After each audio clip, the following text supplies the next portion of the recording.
बहुत अंतर। कल्याण करना सरल है, सहज है, हर व्यक्ति प्राप्त कर लेता है क्योंकि उसमें उपलब्धि है, उसमें सबको प्राप्त होता है, ग्रहण होता है। उसमें व्यक्ति कितने भी कष्ट सहन करने को तैयार है क्योंकि उसका कल्याण होना है। आपको जब किसी चीज़ की उपलब्धि होती है तुम कष्टों की परवाह नहीं करते हो, तुम उपलब्धि के सुख के कारण के कष्ट सहन कर जाते हो। ऐसे मोक्ष मार्ग में दो प्रकार के जीव होते हैं। एक कल्याण करते हैं, जिन जिन का कल्याण होता है उनके सबके कल्याणक बनाए जाते हैं। नहीं, कल्याण 6 महीने में 8 साल में 608 जीव करते हैं लेकिन उनके कल्याणक नहीं बनाए जाते।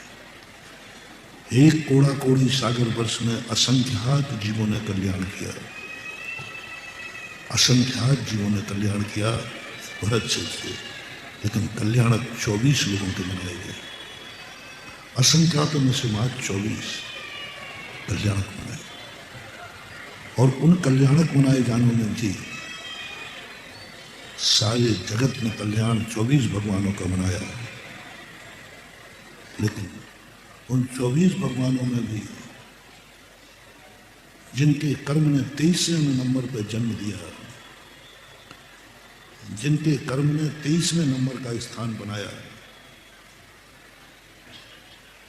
जिनकी कर्म की विधि ने 23वां नंबर दिया, लेकिन उन 23वें नंबर में होकर भी कुछ ऐसा किया कि आज 24 में से नंबर 1 पे पारसनाथ है। यहाँ मोटिवेशन है, तुम अपना नंबर मत देखा करो, तुम अपना नंबर प्राप्त किया करो।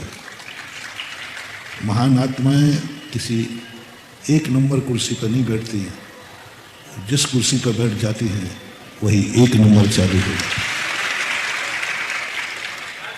हमें रिजर्वेशन लेना पड़ता है, हमारा कौन सा नंबर है,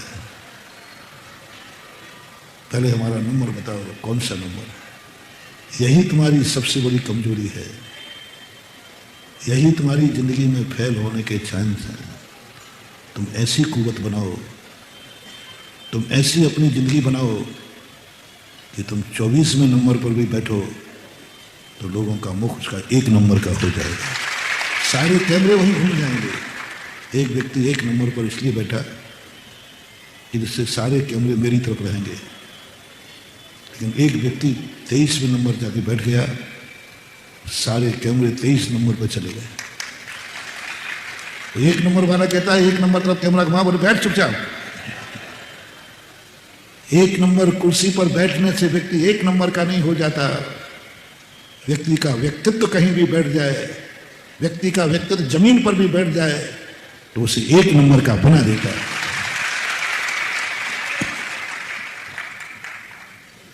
समाज से इंदौर वालों से मैं कहना चाहूँगा, इंदौर में सबसे ज़्यादा कुर्सी की लड़ाई बहुत है, नेताओं में, जनता में नहीं। पद बहुत है। इंदौर के नेताओं को कहना चाहूँगा, क्योंकि आज हमारे सामने एक ऐसा नेता का कल्याणक है जिस नेता ने अपनी दम पर 23वें नंबर को 1 नंबर बनाया।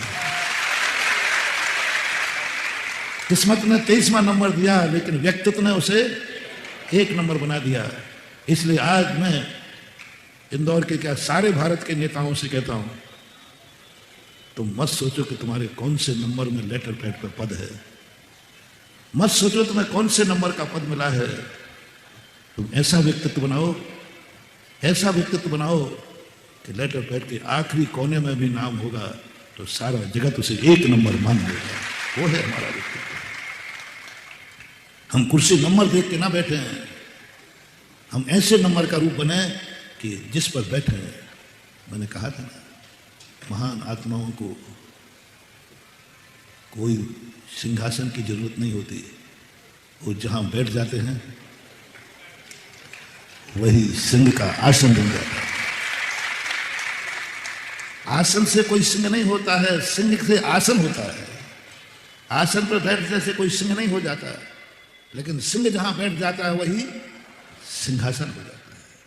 व्यक्तित्व लगाओ, कुछ ऐसे गुण सीखो, कुछ ऐसी प्रवृत्ति देखो कि आंखें तुम्हें ढूंढें कि वो व्यक्ति कहां बैठा है। वहां वो व्यक्ति की कोई कीमत नहीं है। तो एक नंबर पर बैठ गया और कमेंटर ने कहा भाई साहब थोड़ा पीछे खिसको।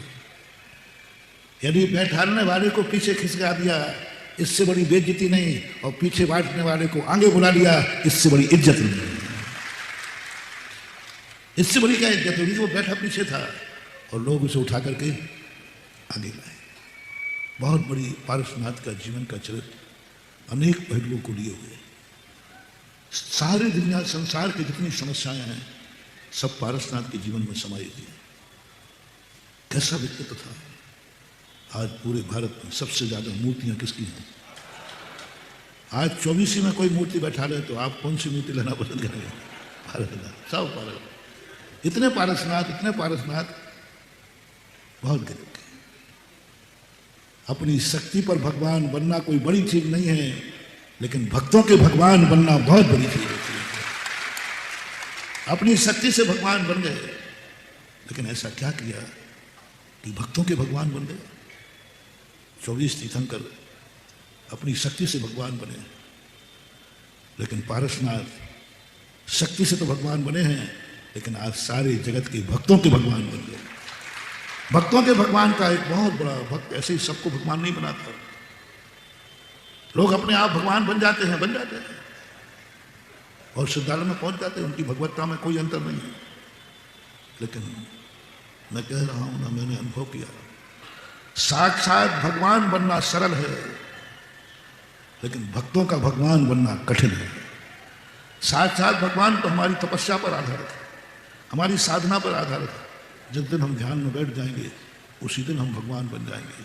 साक्षात भगवान बनना हमारे खुद के हाथ में है, कोई कठिन नहीं, बहुत सरल है। लेकिन भक्तों के भगवान बनना बहुत कठिन है। बहुत बलिदान दिया जाता है, बहुत बलिदान होता है, तब कई भक्तों के भगवान बन पाते हैं। और भक्तों के भगवान बनने के लिए भक्त ऐसे नहीं पूछता, बहुत चालू होता है भक्त, नंबर 1 का होता है भक्त। भगवान 1 नंबरी है तो भक्त उनका 10 नंबरी है। बहुत अनेक किताब है।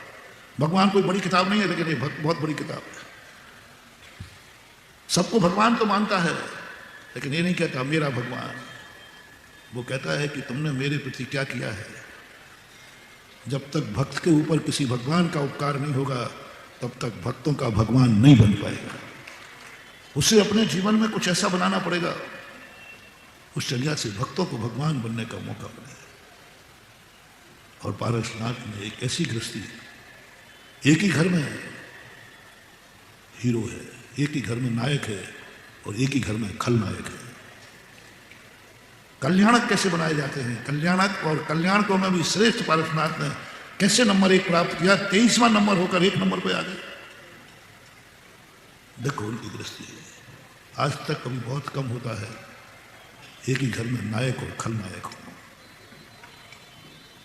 लेकिन पारसनाथ की जिंदगी में 2 भाइयों में कैसे चलती है गृहस्थी, कैसे बिगड़ती है गृहस्थी। और जो गृहस्थी नहीं संभाल सका वो सारे संसार को संभालने का अधिकार नहीं रखता। जो घर नहीं संभाल सकता वो पड़ोसी को भी नहीं संभाल सकता। जो अपने आप को नहीं संभाल सकता वो दुनिया को भी नहीं संभाल सकता। जिसका अपने ऊपर भी काबू नहीं है वो दुनिया पर क्या काबू करेगा। जिसका स्वयं का मन काबू में नहीं है वो दूसरे के मन को क्या काबू करेगा। जिसका स्वयं का मन और इंद्रियां स्वयं के अनुकूल नहीं है वो दुनिया को क्या अपने अनुकूल बनाएगा। नीति दी है चाणक्य ने चंद्रगुप्त को, क्या चाहते हो तुम?